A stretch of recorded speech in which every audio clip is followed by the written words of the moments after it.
so much for clicking on my video today and joining us to talk about the case of Wendy Lynn Khan. Wendy Lynn Khan was born on July 20th, 1971. She lived in Mankato, Pennsylvania and was married to a man called Aneisah Khan for 17 years. The couple had 2 children, Talal and Aneisah, before they separated in 2006. Wendy's been described by her family as a loving, caring woman who was always there for everybody who needed her. She has a big heart and was very close to her daughter Aneisah. Wendy and her daughter both worked together at a group home called Elm Homes. Wendy lived with her boyfriend Mohammed Chugtai in a house that Mohammed owned not far from Aneisah. The couple had been on and off for around 8 to 9 years and it seemed to be quite a complicated relationship. According to Wendy, Mohammed was physically, mentally and emotionally abusive throughout their entire relationship. He would often threaten Wendy, at times telling her he would kill her and throw her in a dumpster. He would also beat her. However, Wendy, like so many other women, never got the police involved in the ongoing abuse. Mohammed was previously married. In his past marriage, Mohammed was known to have threatened to kill his entire family and was actually quoted saying that he didn't care if he had to serve a lifetime in prison for it. On top of this, it seemed Wendy and his ex-wife weren't the only victims. Information held in protection orders against Mohammed that he has threatened women in the past. He told one woman that he would kill her with a baseball bat and bury her body in the backyard, and another woman he threatened to leave for dead in a dumpster. So when Wendy decided to leave Mohammed, her family were pleased, as you can imagine, especially her daughter Aneisah. The two were planning on moving in together into a townhouse in Mankato. However, they would never get the chance. May 31st started out like any other ordinary day for Wendy and Aneisah. They worked together that day and then travelled to the house where Wendy and Mohammed lived in Wendy's car. The two were inside chatting on the couch when Mohammed arrived and told Wendy's daughter Aneisah to leave the property immediately or he would call the police. Wendy took her car and dropped Aneisah off at her house, which was only a couple of blocks away. And at this point, Aneisah said goodbye to her mother with no idea that this would be the last time she saw her. The next day, on June the 1st, Aneisah phoned Wendy and offered to pick her mum up so they could spend some time together that day, but Wendy insisted that Aneisah go and spend time with her friends instead. At this time, they spent around 15 minutes on the phone, and according to Aneisah, nothing unusual came up and it was just like any other ordinary conversation. Aneisah hung up the phone and carried on with her day. Her and Wendy exchanged text messages throughout the day, which was common for them, and there was nothing unusual about it at all. The next day, on June 2nd, Aneisah tried calling her mother, but Wendy didn't answer. Aneisah called Wendy's phone several more times throughout the day, but every time the phone just went straight to voicemail. This was extremely unusual for Wendy, and Aneisah decided to drive past the house where her mum and Mohammed lived. After driving past the house a few times and not seeing anyone around, she decided to go to the door and knock, but no one answered. It appeared as though Wendy wasn't there and neither was Wendy's car. The next day, on June the 3rd, after now trying for over 24 hours to get in touch with Wendy and still not hearing from her, Aneisah contacted her father, Aneisah Khan, who was Wendy's ex-husband, and the two decided to go to the Mankato Police Department where they filed a missing persons report. In the days after Aneisah and Aneisah had filed Wendy as a missing persons, the police began questioning people. They questioned anyone that lived with Wendy, anyone related to Wendy, anyone that had been in a relationship with Wendy, basically everyone she had ever had contact with that they could find. Around this time, there was a tip called into the Mankato Police Department. The caller said they had seen Wendy in Shakopee, which is around 57 miles from Mankato. The police followed up on this lead, but unfortunately nothing came of it. Police, family and friends continued to look for Wendy, with Wendy's childhood friend Dana Wilson asking everyone who lived in the area surrounding Wendy and Muhammad's home if they had any security surveillance systems in place, if they could please check these from May the 31st to the days immediately following, but unfortunately nobody came up with anything. And then on Thursday, June the 7th, 6 days after Wendy was last seen, there was a major development in the case. Police received a call from someone who had seen Wendy's case on the news and said they had found a car matching the description of Wendy's. Police followed up and found Wendy's car parked on the 200th block of Bell Avenue in Mankato, Pennsylvania, behind a CVS pharmacy. The pharmacy was around 3 miles from where Wendy lived, and she was known to frequent this pharmacy. When the police found the car, it had a flat tyre which looked to have been deliberately punctured with a knife. The police went over the car thoroughly but found nothing that might give them any indication as to what had happened to Wendy or where she may be now. Following Wendy's car being found, police back to the house Wendy shared with Muhammad with the Bureau of Criminal Apprehension's crime scene lab van. The house was surrounded with yellow crime tape and the police canvassed the entire property. The police also interviewed Muhammad, and he told both police and Wendy's family that Wendy had run off with another man. However, this seemed pretty unlikely to Wendy's family and friends because Wendy had never mentioned anything to them about another man and had also been planning to move in with her daughter Aneisah.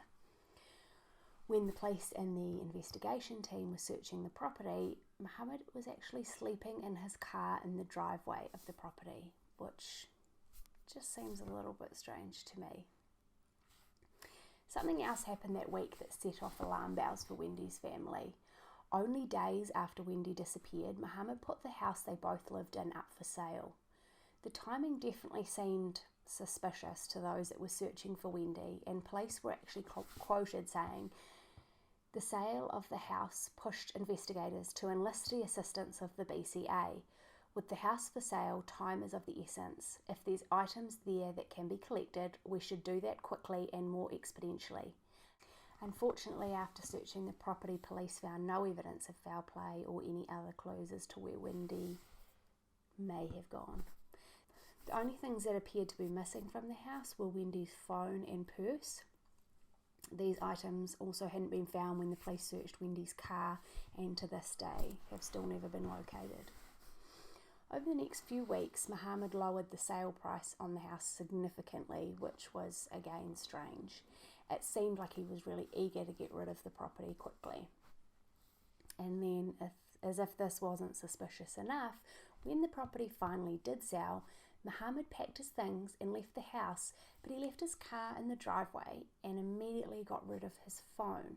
He also never claimed the money from the house sale. Right after the sale was finalised, Muhammad disappeared and hasn't been seen since. Police know that the day before Wendy was reported missing, Muhammad made 3 consecutive phone calls to Pakistan at around 12 a.m. in the morning. Muhammad had his passport revoked because of outstanding charges against him, but despite this, police think that Muhammad may have fled the country under a false name. Although he has not officially been named as a suspect in this case or even a person of interest, police are still searching for Muhammad in relation to 2 other active search warrants. One of these was issued on June 25th, 2018, and the other on the 6th of July 2018. These were for a probation violation and a stalking and restraining order charge from 2017. There was a pre-trial hearing set for these, which was due to take place a few weeks after Wendy's disappearance, but Muhammad never showed up for them. The Mankato Police Department have expressed to the public that Wendy's case is not currently a criminal investigation, however it is still an open and active investigation.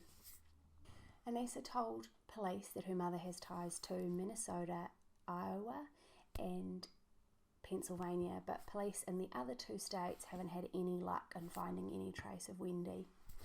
Detective Commander Jeremy Clifton, who is in charge of Wendy's case, was quoted saying, "It's not that we haven't ruled completely out that something may have happened to her. criminal in nature, it's highly suspicious for a person to go missing for this long, yet we have nothing to rule in that it is specifically or can be identified as criminal at this point. So we're looking at a wide array of hypotheses still and theories about her disappearance. He was also quoted as saying that it would be extremely difficult for someone to disappear for 2 months without an electronic footprint in this age of technology, but stressed that the case is still considered a missing persons case, not a criminal case. To this day, there has still been no sign of Wendy, and her family are desperate for answers. Wendy's bank account was last accessed on May 30th, 2018, and her phone was last used on June the 2nd, 2018. She left behind all of her belongings as well as her 2 cats and disappeared with only the clothes on her back, her phone and her purse. Wendy's family and police believe that Mohammed may have had something to do with Wendy's disappearance, or at the very least he may know where she is. But at this stage there is no hard evidence to prove that he was even involved in her disappearance. Police believe that it's up to the public to help bring Wendy home. Somebody out there somewhere knows something, and it is probably more than one person that knows where Wendy is or what's happened to her, and it's going to take this person or persons coming forward with information to help locate Wendy. So if you or someone you know has any information that may help bring Wendy home to her family, please contact the Mankato Public Safety Centre or the Crime Stoppers hotline. I will have the details for both of these as well as the reference number for Wendy's case in the description box below. Wendy was 47 years old at the time of her disappearance. She is 5'5" tall and weighs around 160 pounds. She has red hair and green eyes. Detective Miller, who was working on the case, said this: "We will not forget. We will not close cases. We will not quit investigating. We will continue to dig because we know that this is their loved one. This is someone from our community, and everyone deserves to have someone to fight for them. And so that is what we will continue to do until we come to some conclusion." So that pretty much summarises the main events surrounding Wendy's disappearance in the days following.